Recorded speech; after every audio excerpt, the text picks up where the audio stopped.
What's up, everybody? Mark with Apex Academy. Today we're going to be introducing a new series here on YouTube where we're going to be talking about the one product Shopify store setup. So we're going to be diving really deep. We're going to be talking about a whole bunch of different, different ways to set up a one product store. We're going to talk about the benefits of setting up a one product store. Basically, go deep into it the same way we went deep into the other content. Now, the thing that's special, guys, about a one product store is it's a different approach to building a store. And when I say different, it's really a store that you're focusing all your energy on selling one single product as opposed to building a whole brand. Now, one product stores are a little different, and they're kind of a little bit easier to build than a multi-product store. Now, I'm not saying that, if you haven't had success building a multi-product store, that you'll definitely have success building a one-product store. But in general, it's a little bit easier because there's less stuff you have to worry about. But you definitely have to be a little bit more precise when it comes to the marketing, when it comes to the design, when it comes to all the aspects of creating your store. Now, if you guys don't know, Shopify is not really a drag and drop platform. It's really a platform that has templates and features, and it's customizable, but it's not necessarily drag and drop, kind of like a page builder is. Now, with that being said, one product stores are ideally built with kind of like a funnel setup, right? And a lot of stores don't have that today. In fact, majority of the Shopify themes out there in the world are not designed for one product stores. In fact, you'll be lucky if even 0.5% of the stores out there have themes that are specifically designed for the one product store. Now, I don't want to keep things too long. I'm just going to keep my eye here on the clock every now and then. Let's turn on the lights here. Let's get things going. And let's go ahead and dissect the one product theme that we're going to be using for the series. Now, there might be some other one product theme that you guys may know about, that you guys know, like, and trust. For me, I'm going to be using the one product theme.themato.com. Themato or Themedo or whatever you want to call it, let's just call it Themato for the time being, is going to be the platform that we're going to be using to build our Shopify store. It's the Shopify theme that we're going to be using. Now, if you guys don't remember, I have used Themato in the past. I've talked about them in the past, maybe about a few months ago. Made a few videos, but I just didn't feel like it was the time for me to talk about it. And if you guys remember, this is kind of familiar. This is kind of the hub of their website. Well, they have here a landing page, and this is the landing page where they kind of sell their product, right? So if you want to take a look at, for example, the demo or the features they offer, this is kind of everything that kind of talks about it.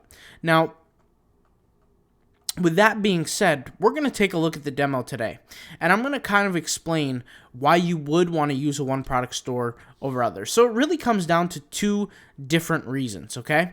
But while I'm talking about these two different reasons, let's go ahead and take a look at the demo. So it says here, to view the Themato demo, click the button below, use the password Themato. So let me go ahead and save this password, okay, and hit view demo here. And I'm zoomed out, so let me go ahead and zoom back in.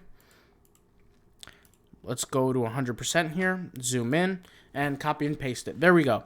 So we're about to be in right now. And just give it a second to load. There it is. So do I want to save password? No. So the first thing we see is a little newsletter. Let's just go ahead and get rid of this for a second. Now let's talk about the two things that I wanted to mention. So the first thing that you're going to need is a plethora of content on the product that you're going to be selling. Now, the one main product, let's just say you're selling this watch, for example. This is their little, I guess you could say their little demo here. Notice how the images kind of zoom in. Maybe you guys can see that. Maybe the camera's picking it up. Here you have talk about your brand, text, image. This is where you're going to put your features and benefits of the product, right?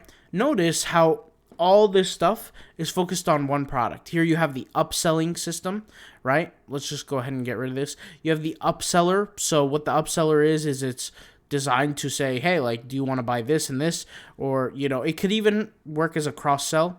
Here's a feature that kind of talks about the quick features of the brand: 30-day return, free delivery, 24/7 support. Here's an auto-playing video. connected with a button that says About Us. But you don't even have to have it say About Us. You can kind of edit it kind of the way you want to. And here's a Instagram gallery. Now, FYI, for everybody who's seeing this theme for the first time, I have seen this theme and I have used it before. So, there's nothing I could kind of say negative about it. I know how it works. And this is kind of my go-to for a one-product theme. Now let's talk about the one-product themes, the two things that I mentioned earlier. So the first thing you're going to want to have is a plethora of content. I mentioned that already. I don't want to kind of repeat myself. Why are you going to need a plethora of content? Because look, you're going to be essentially marketing the same product, right? So you want people to get a good look at what they're buying in different angles, different features, things like that. That's the first thing.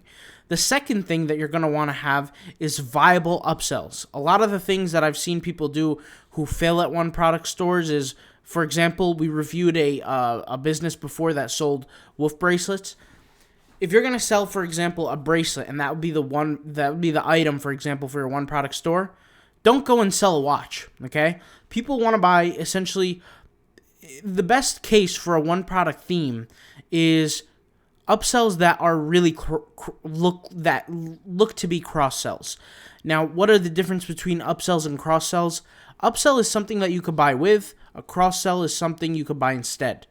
In the case of a one-product theme, the best thing to do is include cross-sells, but really place them as upsells.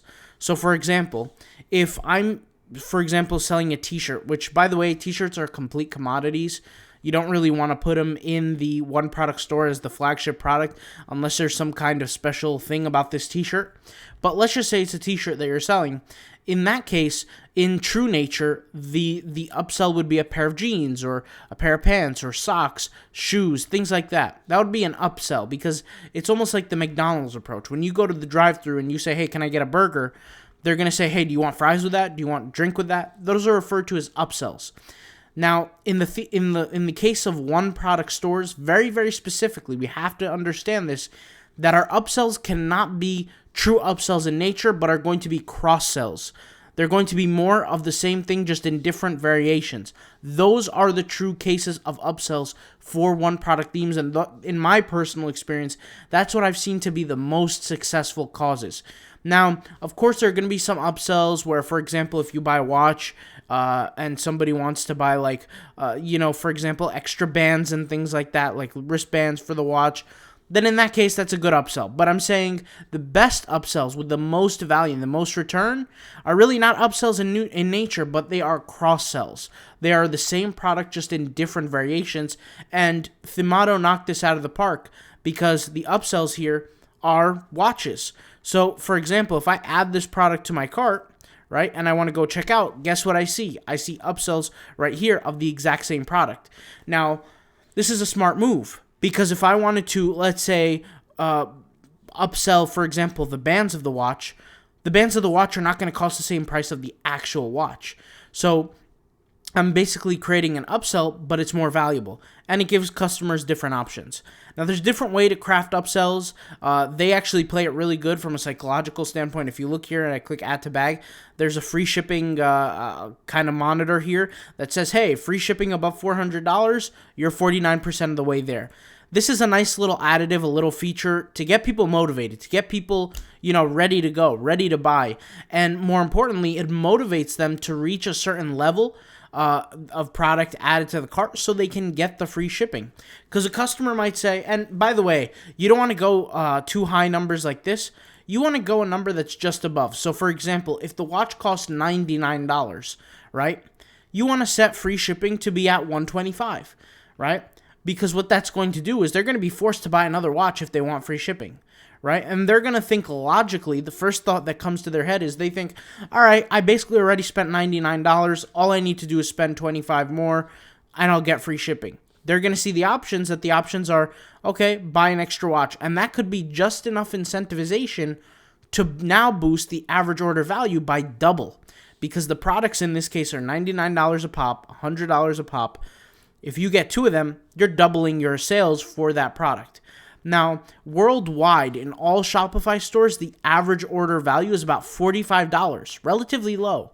So, you're you really got to weigh your options here. You got to think about what can you do to maximize sales. This is one of those social cognitive biases. You're playing into those cognitive biases of consumer, right? Now, like I said, the number's a little bit too high, but once again, it's beneficial. The upsells, same thing. That creates impulse buy, right? When that person adds the product to the cart, they see you may also like these products. These are impulse buy type of biases. For those who don't know what biases are, these are just ways that human beings think that they can't break from, right? There's a reason why when you go walk into a CVS, a Walmart, Home Depot, there's products for sale on the register counter because those are referred to as impulse buys. In the same nature, this is the same case. They work the same way. People are ready to check out. They see a product at the end of the checkout. They're ready to buy, and so they say, oh, I like this one too, or I like that one too, and they add that product to the cart. But I want to call your attention to the amount of detail there is and focus towards the particular product and the content behind it. So here we have a picture of the image, the same picture here, maybe a little description. We have the back of it, we have the side of it. Here we have a slider, right? And this zoom feature can be altered. So if you don't want to have this zoom feature, you can alter it. Here we have an image supposedly of the product that says talk about your brand. So you're talking about the feature of the product, the benefits of the product. By the way, I have used the theme. Right now I'm sitting at about 7% conversion rate for my specific store that I am using this with. I don't have too many one product stores. I have a few. Not all of them are on Shopify, but currently one of them are, and they're using this specific theme. Now, for my other products that I'm not using a one product theme on, I'm using an app that I use for a page builder. The only problem is I'm eventually going to have to change from the app. The app costs something like $79 a month, but this theme, I pay one time $79 or something like that.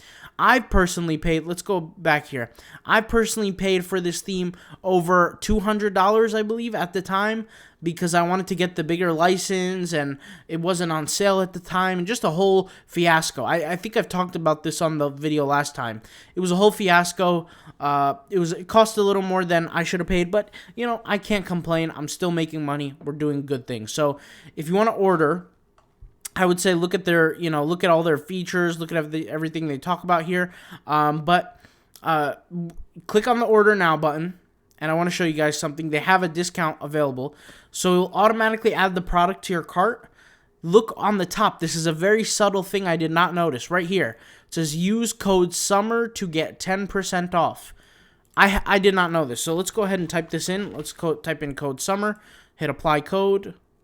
There you go. You get an extra $7.90 off. Do they have an affiliate? Yes, they do. You guys can sign up to also become affiliates. I'm an affiliate. They pay a measly 5%, but it is what it is. I'm still going to use the link. So if you want to support the channel, I'll put the link in the description box down below. Support the channel. If you're going to get the theme, might as well click on the affiliate link. If you're not, perfectly cool. That's perfectly fine, but we are going to be focusing on creating epic one product stores for the future. I'm going to be giving some tips, some stats, some information behind one product stores so that you guys can be experts behind learning how to build a one product store. With that being said, I'm going to cut the video off here today. We introduced the whole topic, the whole concept. If you guys have any questions, please leave them in the comments down below. I've been working with this theme for about a few months now, so I'm getting pretty confident with it. Like I said, I don't like to just talk about something that I haven't been using for a while. I can say now that I'm kind of confident with it. So with that being said, put them in the comments down below. Ask me questions. I'm here to help, all right? I'll talk to you guys later. Thank you guys for watching. Peace out. Bye.